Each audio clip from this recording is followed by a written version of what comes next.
collected the questions which came to us during the registration part. In case you have any questions, please either insert them in the Q&A section or in the chat section. At the end of the presentation, we'll have a Q&A time, so we will try to answer all your questions. Yep. Okay, and it's 8:35, so I guess we can start. Hello, everyone. We are very happy to welcome you to the third PM night event. Today, we are having Antoniya and Mariya, who are both product managers at Progress. We are extremely pleased to be able to share their experience and knowledge with our product community. This is our third event in Sofia. Maybe some of you were on the previous ones, but we are very happy to welcome you today. Can we just go one slide next, please? Today event is co-hosted between two communities, the Product Management Festival and the Product Management Community Center. The Product Management Festival, under which umbrella is the PM Night brand, was founded in 2012, and it operates worldwide. While the PMC is the PMC brand is hosted, community was launched in 2015 and currently operates in Ukraine, Bulgaria, and Poland. The main aspects of the main events which the Product Management Festival is organizing are, first of all, the product management trends, the product management trends and benchmarking report. This is annual report, which is based on survey among this year. Report is based on survey among 2,000 product people from over 30 countries. It is focusing on different aspects of the product management job, analyzing and identifying them. The exact circles, those are different. Those are invitation-only events, which are for C-level product people, and the Product Management Executive Program, which is an accelerated 5-day-long executive leadership talent and development program from the award-winning INSEAD faculty, and advanced product management sessions from product management executives at the top technology companies. This program is developed as a partnership between INSEAD and the Product Management Festival.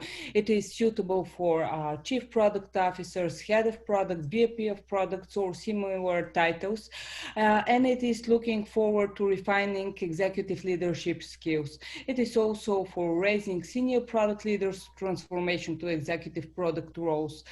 Also, the Product Management Festival is hosting 2 annual conferences, one in Zurich, one in Singapore, which unfortunately was canceled this year due to the COVID situation.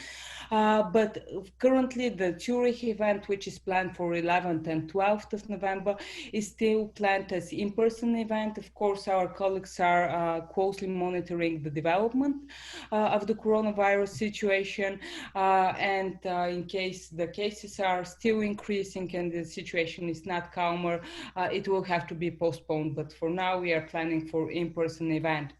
And the Product Management Night events, of course, as the one we are having today, those are informal events which are organized for local communities with the main purpose of gathering product-minded people, exchanging knowledge, experience, networking, and contacts. Then we go, sorry, Tony, can we just go one slide back? Back. Yep. Here we can see the QR for the Trends and Benchmark report. If you're interested, we encourage you to download it. This year focus of the main focus of the report is to explore topics on leadership in the product management and its relation to psychological safety. It focuses on the job satisfaction, organizational focus in the product management, key challenges for the product managers, main scope of work, and many more. I already mentioned, but it is a representative survey from over 2,000 product management related people. And if you're interested, either follow the QR code or you can download it from productmanagementfestival.com. And about the second community, the product management community main activities. So we are organizing a couple of conferences, annual conferences. We are doing product meetups on some occasions in partnership with the Product Management Festival, on some occasions as a standalone community. My colleagues are developing one very interesting project, which is a podcast-based radio project called Product Garage, where people are sharing their stories and journeys on developing different products. And last but not least, we are doing product workshops and hackathons. About our schedule and agenda today, we have very short intro section at the beginning, which I'm almost done with. And in a few minutes, I'm giving the word to Antoniya and Mariya, who are I already kind of introduced, not so officially, but they will be talking today about delivering innovation. They will share their practical tips for navigating different types of product and process innovation. And at the very end, they will answer your questions in case you have any. And few words about Antoniya and Mariya. First of all, thank you very much once again for actively participating to our small community and your interest in sharing your personal knowledge and experience, which I believe will be a value for some of our attendees today. Tony is a product manager in progress, and her efforts are focused over validating and creating new and innovative products. She has already more than 10 years of experience, 7 of which are in leading and coordinating teams and processes. And her personal passion is finding this bridge between technology, business, and strategy. And Mariya Veledinova, who is a product manager for Telerik.net web UI components, also with over 10 years of experience, mainly in product development and transforming organization towards forward-looking, innovative, and impactful, towards building forward-looking, innovative, and impactful products. Mariya believes that behind every great product, there is a well-bonded team, focus on the customers, challenging the status quo, and always testing and experimenting before launching. Pretty much, I think that's all about our speakers. Of course, they will have the chance to add something if they're interested. And few words about progress, even though for the Bulgarian part of the audience, the company is quite well known, but still, Progress is the leading provider of application development and digital experience technology. Today, over 1,700 independent software vendors, over 100,000 enterprise customers, and over 2 million developers rely on Progress to power their applications. Initially, Progress set foot in Bulgaria when acquiring the Bulgarian company Telerik back in 2014. And ever since, they turned to be the biggest office among the Progress locations in terms of employees. And they also emerged as a strategic innovation hub. Besides working on some of the Progress' newest and most challenging products, the employees are also heavily engaged in the local IT community by sharing their knowledge and supporting the young professionals developing their skills and their skill set in the field they have chosen to develop into. For all those efforts and the multiple projects which the company is holding, it has been constantly recognized in in many subsequent years as an employer of choice, and happily the products are still intriguing and wowing the audience which is using them. The last slide, the last thing I would like to mention about Tony, can we just go on slide next? No? Okay, then I will share it at the very end of the event. Sorry. Then I would like to introduce Tony and Mariya and give them the speech about on their interesting session about the innovation in products and processes. Thanks, Annie, and thanks so much for the great introduction, and thanks to everyone who took the time to join us today. It's really a pleasure to be here, and it is great that such a community is starting to thrive in our ecosystem. So happy to encourage its existence and being part of it. Already Annie mentioned what our topic would be. We'll talk about innovation and how to drive innovation towards success. And hopefully we'll get some insightful and interesting tips along the way. But first of all, what I was thinking to start with is probably just a bit of a definition on what innovation is and what are some of the different types of innovation, just so that we make sure that we are on the same foothold here. Innovation is when an organization introduces new products or processes or services that affect a positive change in your business. And this could include starting from scratch or improving existing methods or practices. In literature and in life, we can differentiate between three types of innovation, and we have been showing them right now on the slide. You don't think as innovation as a point in time, it's rather a cycle. And you start with a disruptive innovation. This is when you make products affordable and accessible. And disruptive innovation creates a new market, starting from a single niche and then expanding from there. A characteristic of this type of innovation, and that is create growth, and it creates jobs, but it also requires quite a bit of capital until you get the ball rolling and also get to have a positive return on your investment. Then as you have a product market fit here, you look to expand and go to the so-called sustaining innovation. And this is when it becomes mainstream as the product improves, you meet the general demands, and it is accessible to the wider market. So this is when you make good products better. So adding a lot of functionality, making it much more tempting for the general mainstream users. And at this point in time, you rather look to improve margins and gain market share, but you create little net growth at this point in time. And since your product reaches a plateau, you probably are aware of how the product life cycle, as you get to the plateau point, then the focus becomes much more on efficiencies and savings that free up some cash flow, which should then be used to fuel more disruptive innovation. So this is the point in time where you try to make more with less, and this is where you reduce jobs and free up some resources, and you start by moving all this to the disruptive phase again, so that you can start spinning the wheel again.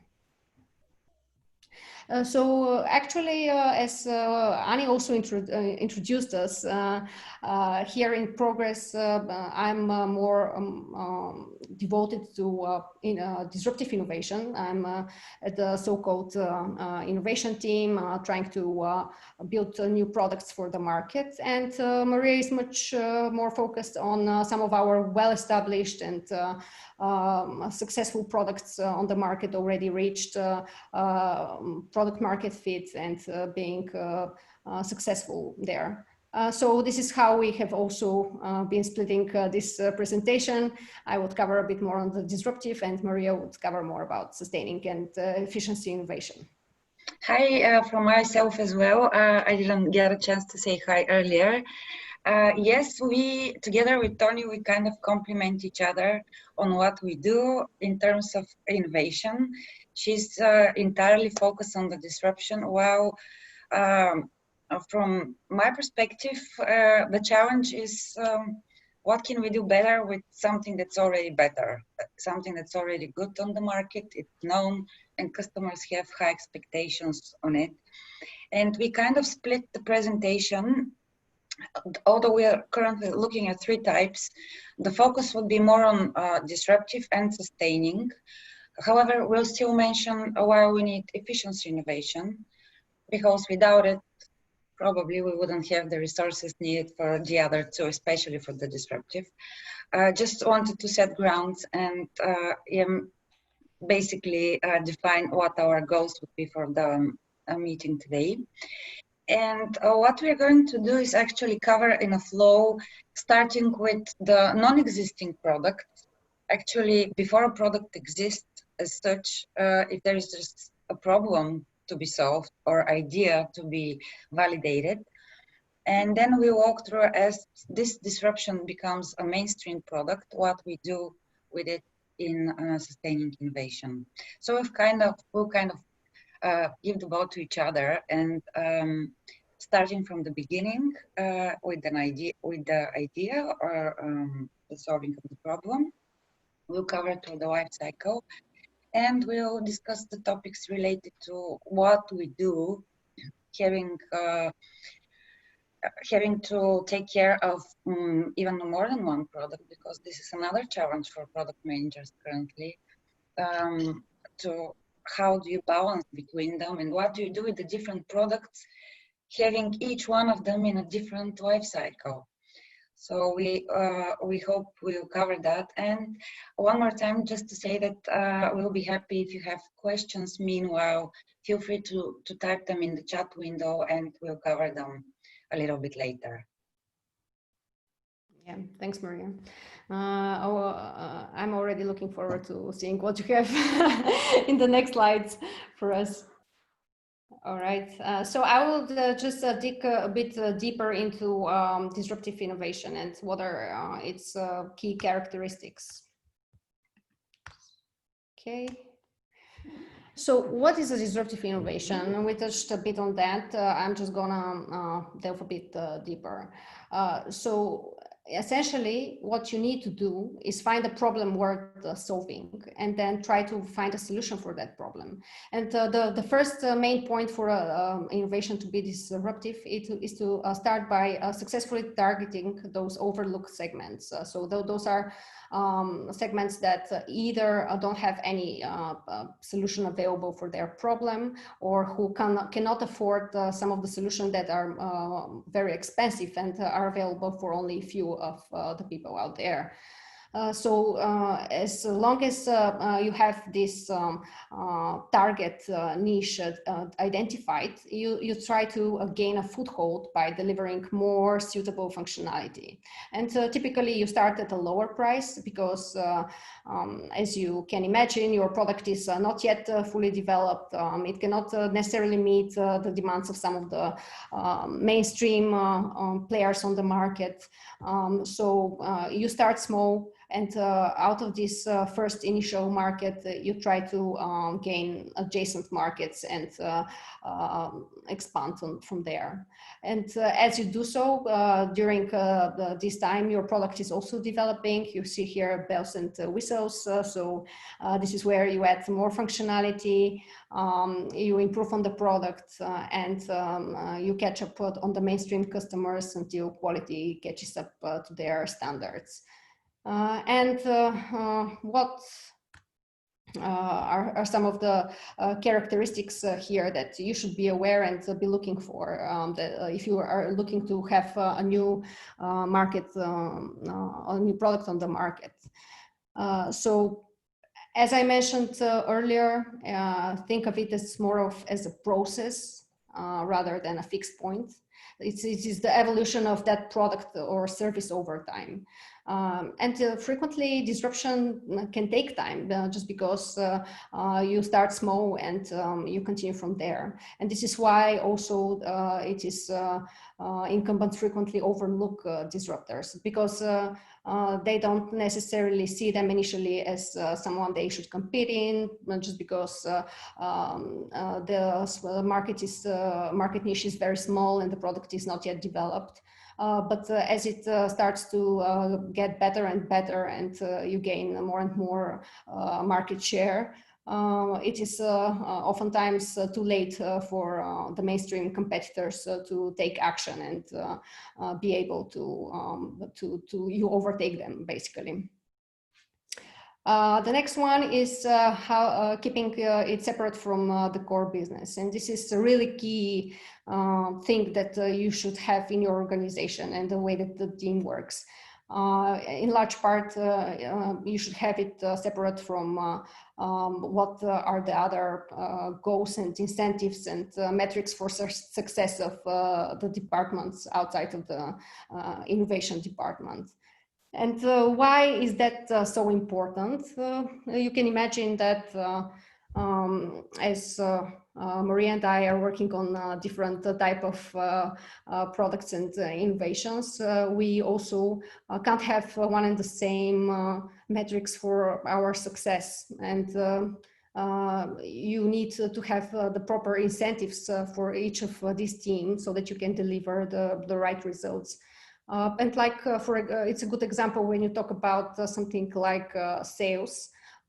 You can imagine that the way that the salesmen work is they have targets for how they sell products, and they typically are bonified based on their achievements in selling the product. So if one salesman has to sell one of the mainstream products that is already very successful on the market, and also one innovative product, he would probably choose to do so for the one that makes the easiest sell, right? And for disruptive innovation, you oftentimes need to educate your audience. You need to create the demand. You need to take some velocity in the process until you can sell it easily to some of the users who don't see themselves as early adopters and are looking for something that is well established on the market. And the last tip here that I would give if you're looking to do have a new product out there, like I mentioned, find your niche, and then as you take on this small market, expand from there. And this is really key because it's typically, even in if you do innovation in enterprise company, or if you do it as a startup, you have very limited resources and you need to be very focused. So find your niche market and be very targeted there. And if you confirm your product market fit, then market, and so that you can try to expand into adjacent niches. Okay, maybe we can switch a bit back to Mariya for the sustaining and efficiency innovation. Thanks, Tony. I'll say also a little bit of backup information related to the sustaining innovation, and then I think we can go on with the questions and the input that came from the registrations. So basically, once you find the product market fit, and like Tony said, starting to grow your product, it is necessary to start thinking about innovating on that product, because with its maturity, growth, and establishment, actually very soon after that, you might be disrupted if you don't innovate. And the other thing with established product is that quite soon you're going to have the competitors behind your back. So it's never too early to start working on sustaining innovation, even though you have just passed the disruptive innovation. It's a continuous process and it doesn't stop. The difference here is who you target. One of the things that one of the differences here is that while with disruption initially you may target the low-end customers, here the idea is that you look, Tony, can you switch back to the slide, please?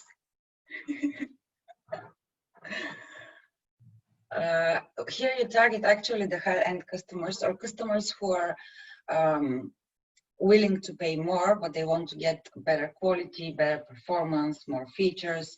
They're already too satisfied with what they have used, and they want to see more. And that's the challenge here, because sometimes you reach to a point where you have ideas what to do, customers are happy, they're using the product, they want more, but at some point you get to a point where everything is has reached a point of top level of satisfaction, or technologies has reached a level that you cannot actually consume it. It's there, it's perfect, it's super fast, but what can you do with it when you're not actually able to consume it in that sense? So again, we can go around the circle and look for another disruption. But meanwhile, as product managers working on existing products, our main focus on innovating would be to look what's out there, what's happening in the market, what is happening with our product in the sense of the industry it is in, what is happening with the customer demands, and combining those, blending those into a product backlog would actually make its way into the product. I'll say just a few words on the last type of innovation. So for the efficiency innovation, here it's pretty simple. Whatever product you offer, you have to start offering it for shorter period of time, for less cost to produce it, and at the same time try to streamline and reduce all the waste in its processes. So here you can usually very often associate it with lean budgeting or applying of any of the lean principles here, so that your process is efficient and you produce more in terms not just of quantity but of quality as well, with less money, basically. So if we can close the loop now with these three types of innovation, why we need efficiency innovation and why we need sustaining. Sustaining is about growth of the business, and efficiency is about saving some money so that we can invest usually in the other two types of innovation. And something else that's different here, by the way, with efficiency sustaining, to what Tony said in disruptive innovation, probably she mentioned resource allocation is super hard, especially in large organizations where managers are kind of struggling to say who should be focusing on what when there are so many projects and so many priorities to focus on. So here, efficiency innovation actually may give you the option by streamlining or automating a process.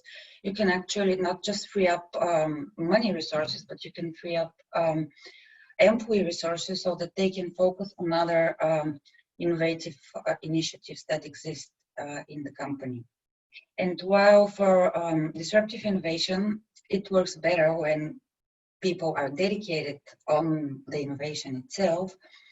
In sustaining and efficiency innovation, the challenge is how do you combine your existing operational work that you do, and how do you incorporate it together with working on the innovation initiatives, and how you balance between the two of them, because you don't want to be left out without any innovation, let's say, features or innovation initiatives in your daily work.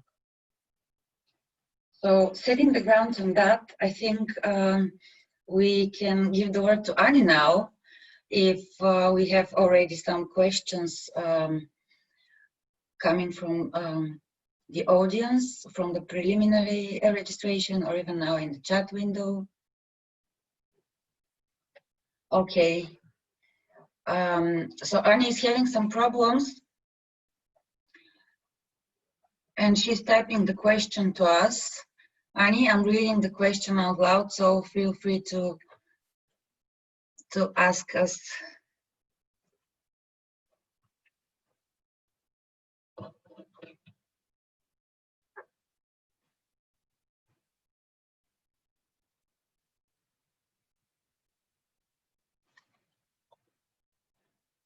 Okay, I can use the time until this problem is fixed with something that I think I've been asked many times by customers, and even not only in my current job, but in my previous job.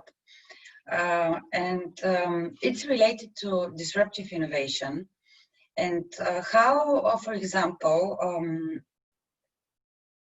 how do you set up innovation initiatives? And when you do so, usually a very modern and famous position now these days is the innovation manager. So I would like to ask Tony if someone from the audience, or if herself, if she's becoming an innovation manager any day soon, what would be the first things to do? And how would you take on such a task? Thanks, Maria. You're a great host. Yeah, that's a good question. I would say if you get into being an innovation manager or a product manager who is dealing with, particularly with innovation, the first thing you have to do is I would usually start with meeting the people. So get to know the people, who are they, what are they doing, try to understand what their current pains are, what are the problems that they are facing. You can't make a good solution without having a good problem to address with that solution, something that people really feel and they want to change their current situation. So get to know their pains and see from there. It is typically very important to also get to know who has the incentives for solving those problems, and also last but not least, who has the budget. It's oftentimes not the innovation manager or the product manager on its own that has the budget to solve the problems. So if they come from a business unit that particularly wants to solve a certain problem, you need to get the buy-in from these people. So start with that, the people and the problem, and how to address it with your solution, budget and incentives. Great. And maybe one more question related to disruption. Is there such a thing as failure when you work on disruptive innovation technologies? Yeah, these are typically very risky undertakings. A lot of people are trying to do products these days, and the competition is quite fierce. Actually, I was looking into some stats around what are the behavior patterns of people, consumer users, not business to business. And what it really struck me that actually people spend around 97% of their time using 10 apps, and actually close to 80% with their top 3 apps. So you can imagine what is the competition for people who are doing applications. I think that there are around 2 million applications in Google Play, 2 million applications in App Store or roundabout. And if you want to compete being one of the top 10 or top 3 within someone's smartphone, it's pretty severe competition. Yeah. And if you ask yourself when was the last time that you installed a new application and actually use it afterwards, making it one of these top 3 or 10, I guess it's not going to be that soon. Yeah, it's a risky undertaking, and the probability of failure for startups is also quite high. So they typically 97-8% fail in the first year or two.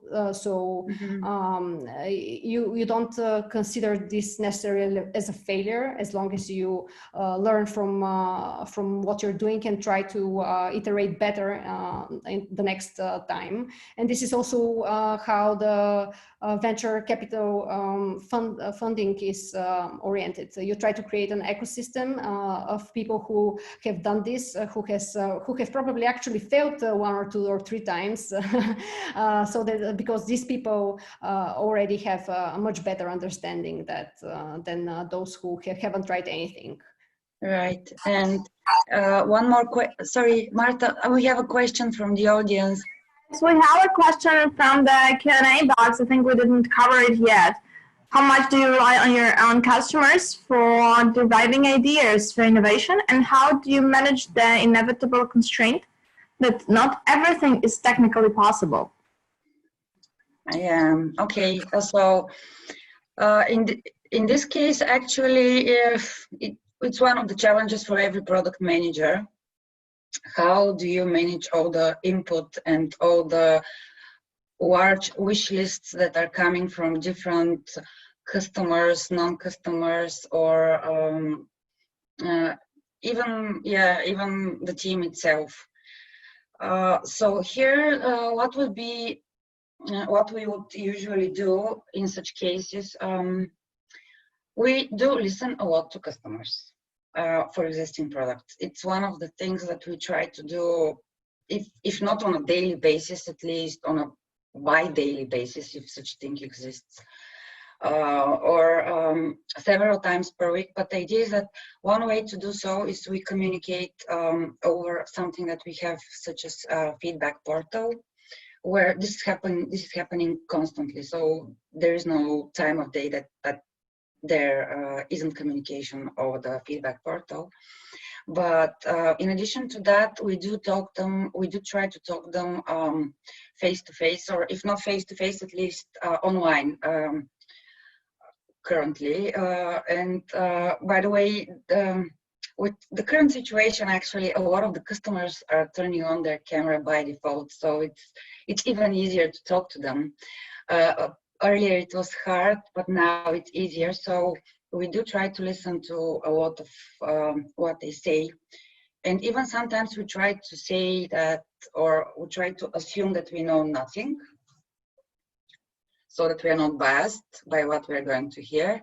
So we know nothing, we listen to the customer. And quite recently, related to this, to the question and the technical difficulties that we have, or the technical constraints, we had a customer wanting us to do a combination of features for one of our grid components, which would be nice and is needed for his use case, but technically those two things contradicted. So we kind of had to do, let's say, 3 or 4 iterations of showing an example how it works partially, how it doesn't work.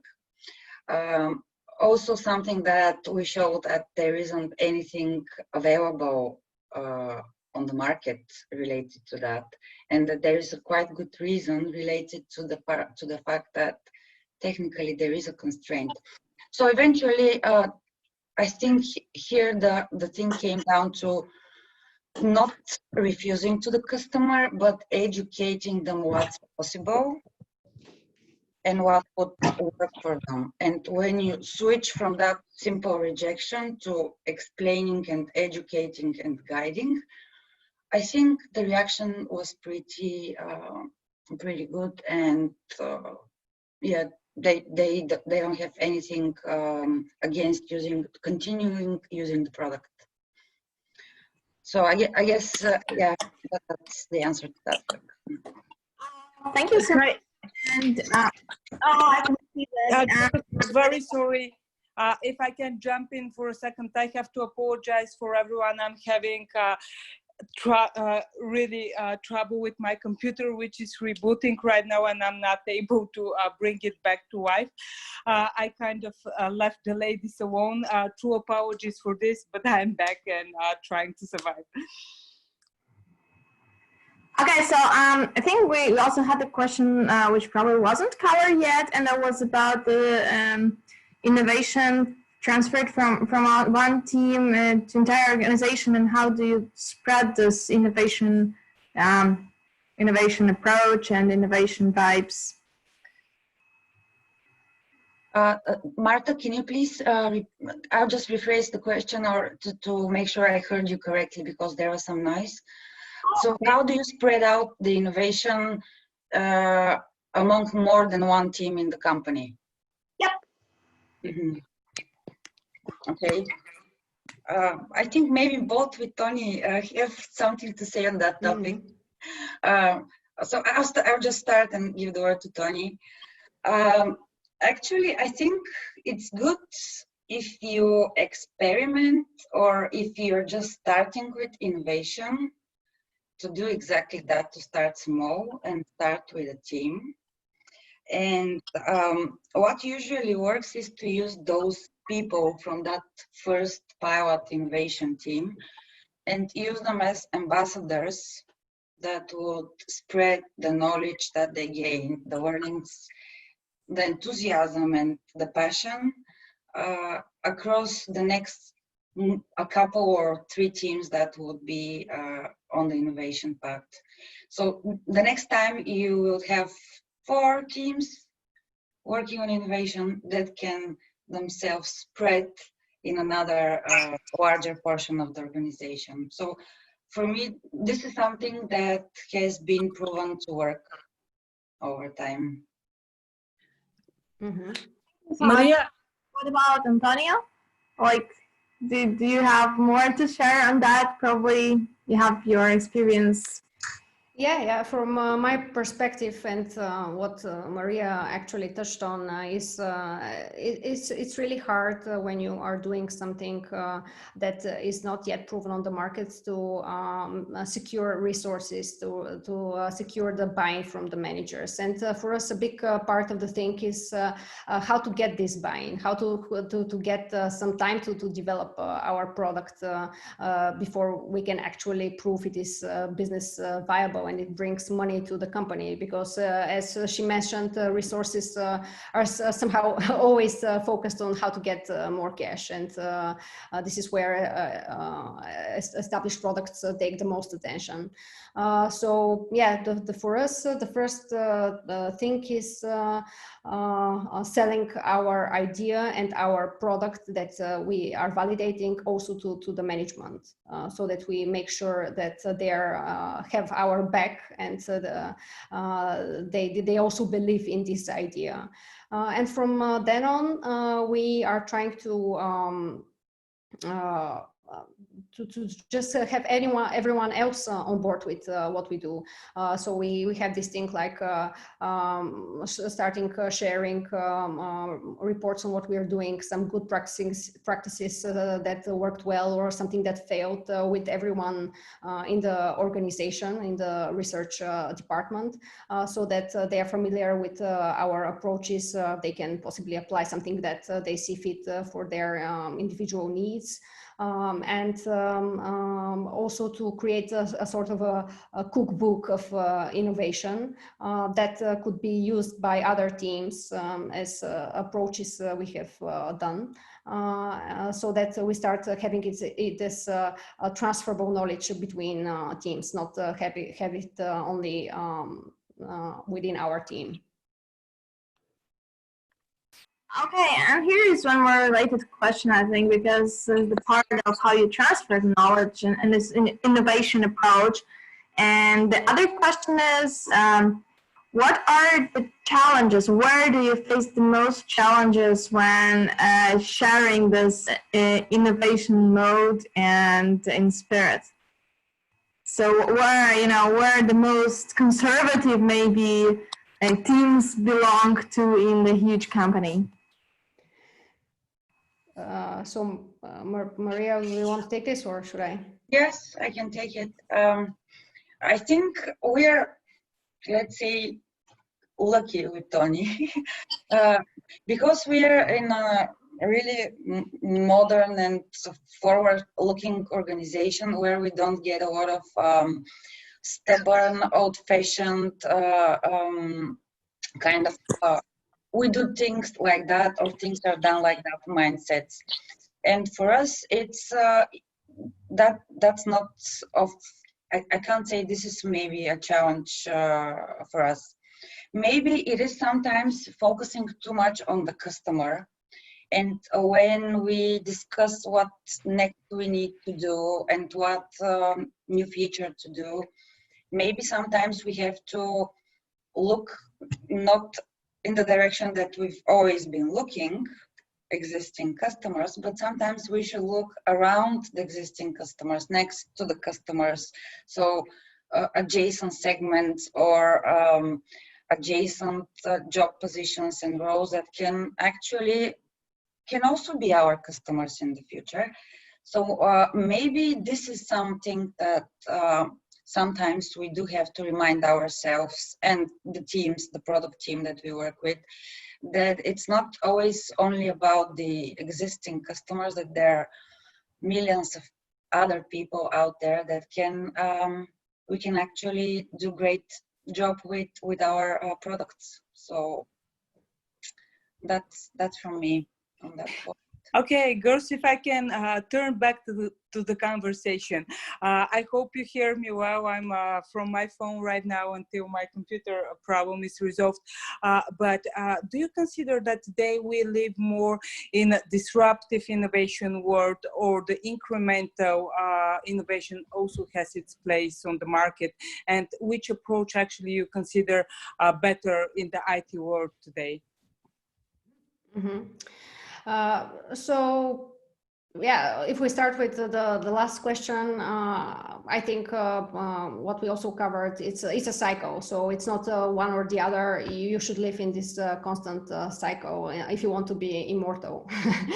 And about marginal or disruptive innovation, my point on that is that we see the immense growth of IT industry in the past 30, 40 years. And it has really become now a mature industry. And you can see now that the top 5 tech companies are actually the top 5 companies in the Standard & Poor's S&P 500 index for large cap companies.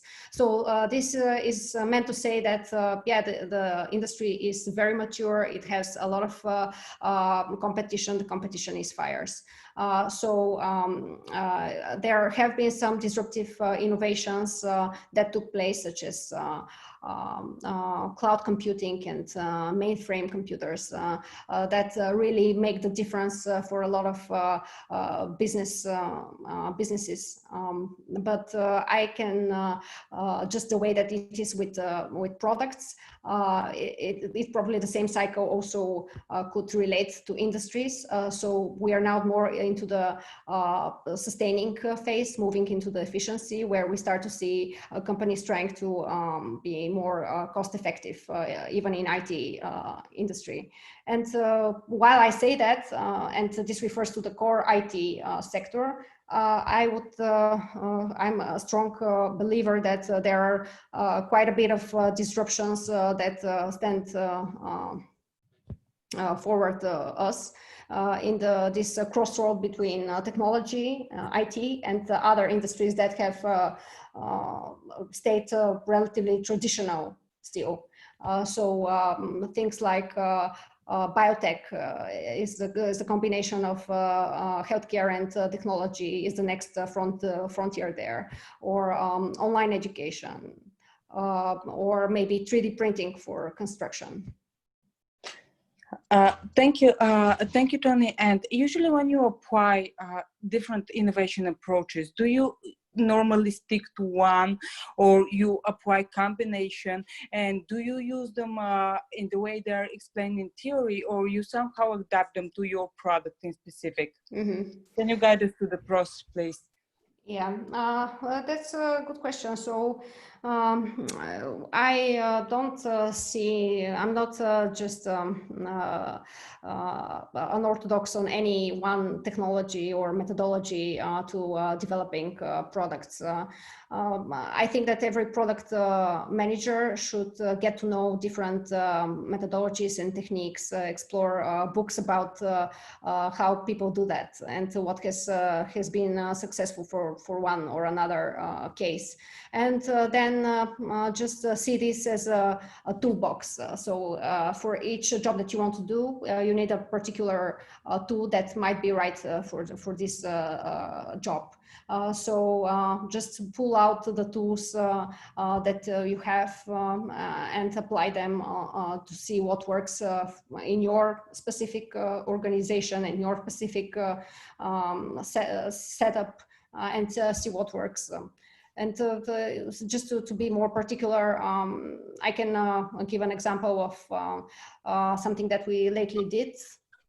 We were just on to validating one of our ideas, and we decided to use the sprint methodology. It's something that a worker in Google developed, and it was then adopted there. And it is an approach how to test ideas and prototypes within 5 days. So it's really a time-boxed thing. You start with setting up some goals and what you want to do. Then you gather everyone who might be relevant in your organization. You map out the process. Then you quickly create a storyboard. You create a cheap prototype within just 1 day, and then put it in front of people and gather results. So it proved really well. But it's not, we didn't stick just to